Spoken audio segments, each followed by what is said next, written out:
வணக்கம் and welcome to மீனு சமையல். நம்ம இன்றைக்கி பார்க்க போகிற ரெசிபி வாழைத்தண்டு சட்னி. உடம்புக்கு ரொம்ப ஹெல்த்தான ரெசிபி. வாங்க எப்படி செய்யலான்னு பார்க்கலாம். ஒரு 4 டேபிள் ஸ்பூன் எண்ணெய் ஊற்றிருக்கோம். 2 டேபிள் ஸ்பூன் அளவு உளுந்தம்பருப்பு ஆட் பண்ணியிருக்கிறோம். ஒரு கைக்குத்தளவு கருவேப்பிலையை போட்டிருக்கிறோம். இதில் 4 வரமிளகா 2 பச்சை மிளகாய் சேர்த்து நல்லா பொரிய விட்டுருக்குறோம். கல்லடப்பு உள்ளவங்க இந்த வாழைத்தண்டை அடிக்கடி உடம்புக்கு சேர்த்துக்கலாம்.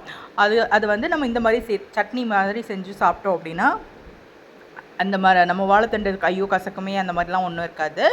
இதுக்கு கொஞ்சம் சின்ன வெங்காயமும் 2 பல் பூண்டும் சேர்த்து நல்லா வதக்கிக்கிடலாம்.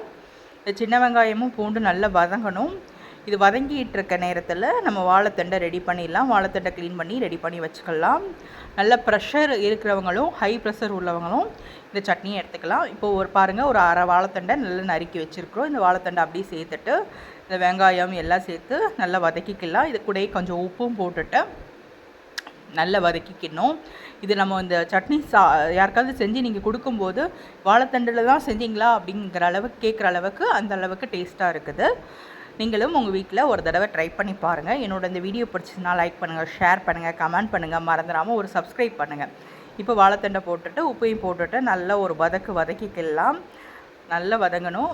வாழைத்தண்டு வதங்கும் போதே நல்ல வாசமாக இருக்கும். அந்த வாசம் நல்லா இருக்குது.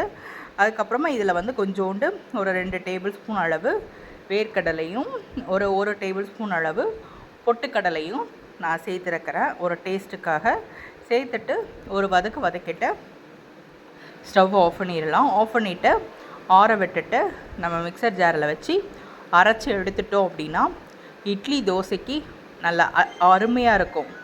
இட்லி தோசைக்கு நல்லா அருமையாக இருக்கும். சாதத்துக்கு கூட சாப்பிட்டுக்கலாம். வெந்தய குழம்பு காரக்குழம்புலாம் செய்யும்போது நல்லா துவையல் மாதிரி செஞ்சு கூட சாப்பிட்லாம். இப்போ மிக்சர் ஜாரில் மாற்றிட்டு நம்ம அரைச்சி எடுத்துட்டோம் பாருங்கள். இதுக்கப்புறமா நம்ம நல்லெண்ணெய் ஊற்றிட்டு கடுகு உளுந்தம்பருப்பு கருவேப்பிலை மட்டும் போட்டு சட்னியை தாளிச்சிக்கலாம். கொஞ்சம் பெருங்காயத்தூள் சேர்த்துட்டு நான் வாழைத்தண்டை போட்டு அப்படி தாளித்து கொஞ்சம் தேவையான அளவு தண்ணி ஊற்றி தாளித்து எடுத்துக்கிட்டேன்.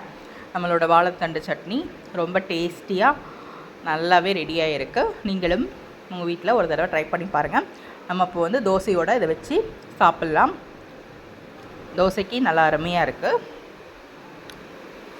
தேங்க்யூ.